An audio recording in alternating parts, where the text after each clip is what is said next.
continuer à explorer notre diaphragme. Aujourd'hui, on va utiliser une petite balle, parce qu'on va aller faire une petite pratique corporelle pour nourrir notre recherche de percevoir toujours mieux, toujours plus profondément le mouvement de notre diaphragme et dans sa relation là avec le muscle périnée. Donc on va aller utiliser la balle sous le bassin pour chercher grâce à la balle, à aller davantage pouvoir écouter les répercussions du mouvement diaphragmatique jusque là, jusqu'à la balle, jusqu'au périnée, et son mouvement de retrait, comme une vague, comme un mouvement de vague. Donc je vous renvoie à la bulle que j'ai fait juste avant, si jamais c'est pas encore clair pour vous, la géographie du diaphragme, ce qui est vraiment très important, avoir des points de repère nets, concrets, c'est vraiment important, surtout pour ce genre de zones corporelles, comme le diaphragme, qui sont très au-dedans. C'est le cas aussi pour l'utérus, toute cette partie sexuelle, vagin, col, utérus, trompe, ovaire. Dès que c'est à l'intérieur et qu'on ne peut pas voir et toucher facilement, c'est des zones qui sont très inconscientes. Donc prendre des points de repère nets, concrets, c'est vraiment important. Et c'est normal qu'on ait besoin d'y revenir très très très souvent, très fréquemment. C'est comme ça que petit à petit, ça se tisse, ça se construit. Ce n'est pas une fois pour toutes. C'est pas comme ça que ça marche. Donc n'ayez pas peur d'y retourner, d'y retourner, d'y retourner. C'est normal si vous sentez que c'est pas complètement mémorisé. Il faut beaucoup de temps. Donc, on ira sous le bassin. On va prendre aussi là, point de repère du périnée, qui, je vous le rappelle, s'inscrit à l'intérieur du bassin, du fond du bassin. Il se fixe sur l'ossature du bassin. Et ici, il y a une bande centrale qui correspond bien évidemment à nos sphincters, à notre sexe. Donc évidemment, c'est pas là qu'on va aller mettre la balle. On va aller mettre la balle de part et d'autre de cette bande centrale. Et ce qui va nous servir de repère, c'est l'os ischion. On va garder le contact en permanence de la balle avec l'os ischion pour pouvoir chercher à rentrer en contact avec le périnée, en tout cas la partie du périnée qui est là, contre l'ischion. Et puis vous allez voir que c'est une zone assez large, donc vous pourrez choisir et même varier selon les moments de pratique que vous vous octroyez. Voilà. Je mets comme ça, que vous puissiez voir un peu ce qu'on va faire. Je mets ça de côté, on y revient dans quelques minutes. Donc c'est un exercice qui va nous permettre d'affiner, de nourrir cette perception de cette unité sous-diaphragmatique, cette unité du ventre, du territoire du ventre, entre périnée et diaphragme. Donc je fais ça parce qu'effectivement on va déjà revenir dans le mouvement de ce muscle. Donc on a vu que c'était une grande coupole, vaste, qui descend.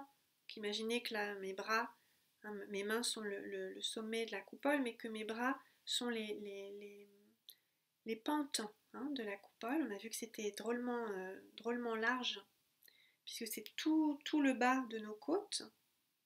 Donc ça va jusqu'au creux de la taille, c'est drôlement grand, à partir du sommet qui est là. Donc on imagine cette coupole du diaphragme. Et donc,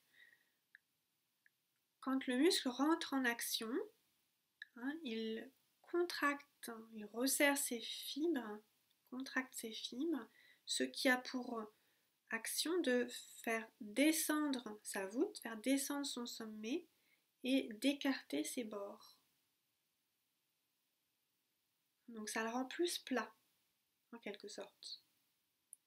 Et en faisant ça, eh bien, tout ce qui est là dessous se retrouve pressé vers le bas. Donc tout ce monde moelleux des organes reçoit une pression qui appuie dessus et qui les fait descendre vers le bas.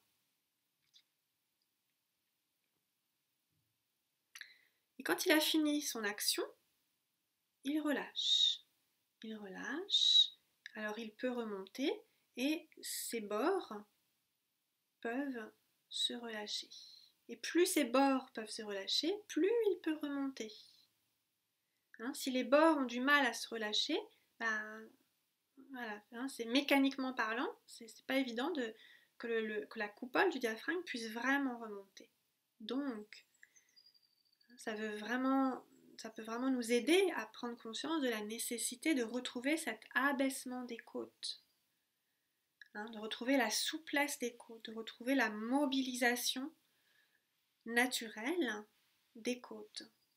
Quand les côtes sont maintenues fixées, dans une position rigide, elles empêchent le mouvement naturel du diaphragme. Elles le gênent, elles le retiennent. Donc vous pouvez faire ce mouvement pour chercher à le mettre avec votre mouvement respiratoire. Quand vous sentez que vous inspirez, vous pouvez descendre la coupole, descendre vos mains.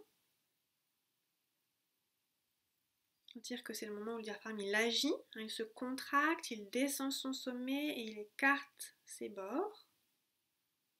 Donc ça crée de la largeur ici et de la pression. Quand il a fini, voilà, il remonte. En même temps qu'il remonte, il replie les poumons, du coup l'air sort.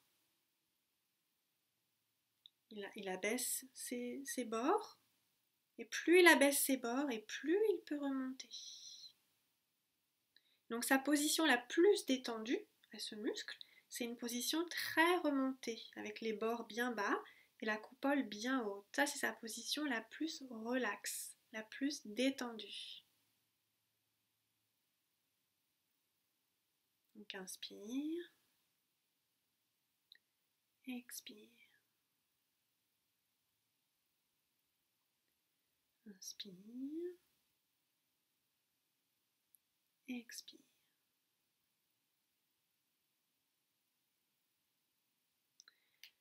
Voilà, donc gardez ça. Je vous propose de fermer un petit peu les yeux, prendre peut-être une minute pour continuer à habiter ce mouvement, à le sentir au-dedans de vous, à chercher, à être à l'affût, à être curieuse de ce mouvement dans votre matière. C'est-à-dire là, on est vraiment dans la recherche du mouvement du muscle. Comment il se meut et qu'est-ce que ça fait? Qu'est-ce que la mobilisation de ce muscle? Alors, donc on va aller installer la balle sous le bassin. On place la balle sous une fesse. On utilise les bras pour se soulever le bassin du sol. Et puis dans un premier temps, on cherche l'ischion et on tourne autour de l'ischion pour bien repérer cet endroit-là. Donc quand on passe à l'intérieur, quand la balle passe à l'intérieur de l'ischion, on est en contact avec la partie du périnée qui est là. Puis quand on tourne vers l'extérieur, on est en contact avec d'autres muscles. Il y en a beaucoup d'autres et c'est intéressant de les masser. Donc vous pouvez déjà prendre du temps là pour bien masser tout autour de l'ischio. Voilà, quand ça sera ok pour vous, venez à l'intérieur de l'ischio, côté périnée, et cherchez tranquillement votre position. Vous allez aménager votre position à vous, celle qui vous convient. Et n'hésitez pas à l'aménager, ça peut même être adossé contre un mur. Important d'aménager à la fois la position et à la fois de trouver comment doser le poids de votre corps que vous laissez peser sur la balle. Voilà, quand vous avez trouvé votre position, qu'elle est aménagée, bien dosée, restez là et venez vous y déposer, venez accueillir la pression de cette balle dans les muscles de votre périnée.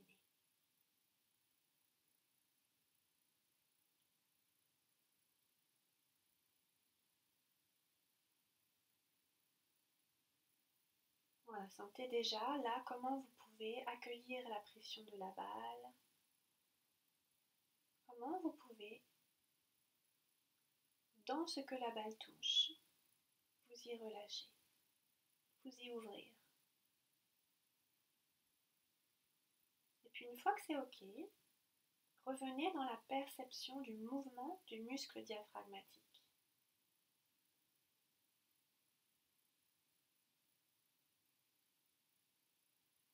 Donc pour ça, relâchez bien le haut du corps.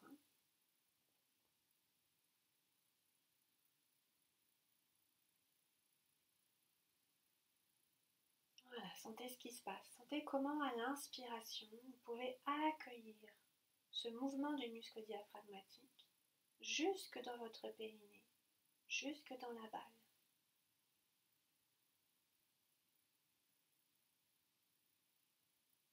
Et comment à l'expire, vous pouvez sentir que le travail du diaphragme se relâche, son action se relâche. Et c'est un peu comme une vague qui se retire.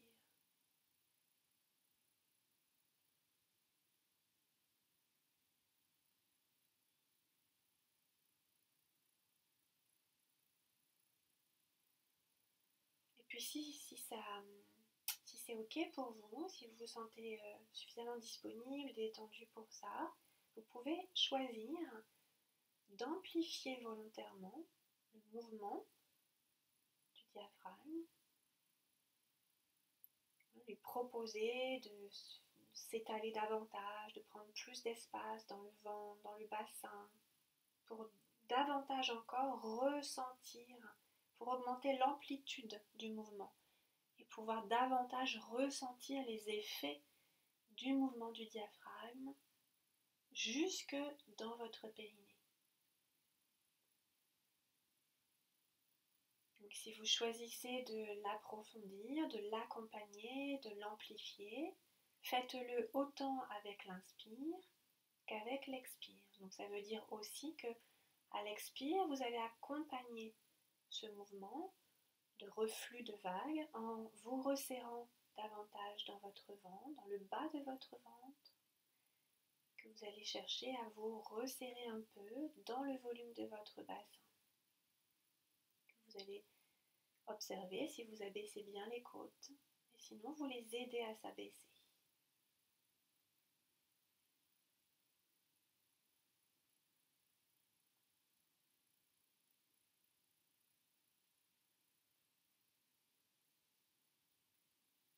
Voilà, que vous ayez choisi d'y mettre plus d'amplitude ou pas, et puis ça peut varier selon les moments de votre pratique, selon votre disponibilité du moment, selon votre besoin du moment. En tout cas, une fois que vous sentez que ça se termine pour vous retirerez délicatement la balle, et puis je vous propose de prendre un temps avant de faire l'autre côté. Prenez un temps pour accueillir déjà là vos sensations et les effets de cette respiration entre périnée et diaphragme.